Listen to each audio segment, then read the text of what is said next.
प्यारे बच्चों, आज हम पाठ 1 गति के नियम का अध्ययन करेंगे।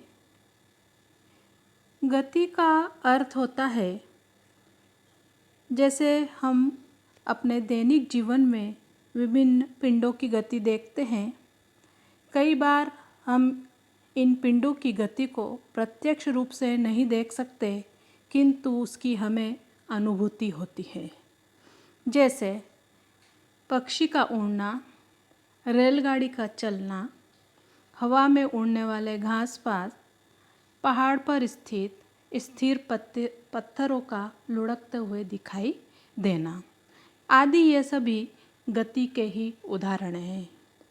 गति का अर्थ होता है यदि वह अपने चारों ओर के पिंडों के संदर्भ में स्थान परिवर्तित करता है तो वह गतिशील है, ऐसा माना जाता है। गतिशील पिंड अपने चारों ओर के पिंडों के संदर्भ में अपना स्थान परिवर्तित न करे तो उसे हम कह सकते हैं कि वह स्थिर है। दूरी अर्थात डिस्टेंस। दूरी का अर्थ है दो बिंदुओं के बीच गतिशील रहने पर पिंड द्वारा प्रत्यक्ष रूप से तय किया गया मार्ग। दूरी को मीटर या सेंटीमीटर में मापा जाता है। तीसरी जो परिभाषा है या टर्मिनोलॉजी है वह है वेग यानी वेलोसिटी। किसी पिंड द्वारा इकाई समय में निश्चित दिशा में तय की गई दूरी को वेग अथवा वेलोसिटी कहते हैं। यहाँ इकाई समय का अर्थ है 1 सेकंड, 1 मिनट या 1 घंटा भी हो सकता है। बड़ी इकाई द्वारा समय नापने पर 1 वर्ष भी इकाई समय हो सकता है। वेग बराबर होता है विस्थापन बटे समय। विस्थापन यानी डिस्प्लेसमेंट किसी पिंड के प्रारंभिक बिंदु से अंतिम बिंदु के बीच की न्यूनतम दूरी को डिस्प्लेसमेंट कहते हैं। अब है गति के प्रकार। गति के 2 प्रकार होते हैं।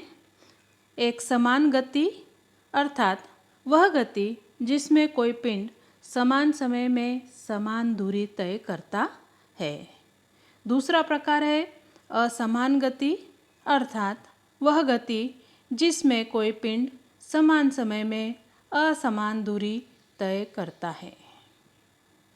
अब आता है त्वरण या एक्सेलरेशन और उसके प्रकार। त्वरण अर्थात किसी पिंड का त्वरण प्रति इकाई समय में उसके वेग में होने वाला परिवर्तन है। जब किसी पिंड का वेग बढ़ता है तब त्वरण धनात्मक होता है तथा जब वस्तु का वेग कम होता है तो त्वरण ऋणात्मक त्वरण होता है।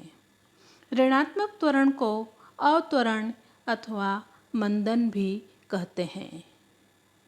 त्वरण बराबर वेग परिवर्तन बटे समय या त्वरण बराबर अंतिम वेग माइनस प्रारंभिक वेग बटे समय अर्थात A बराबर V - U/T।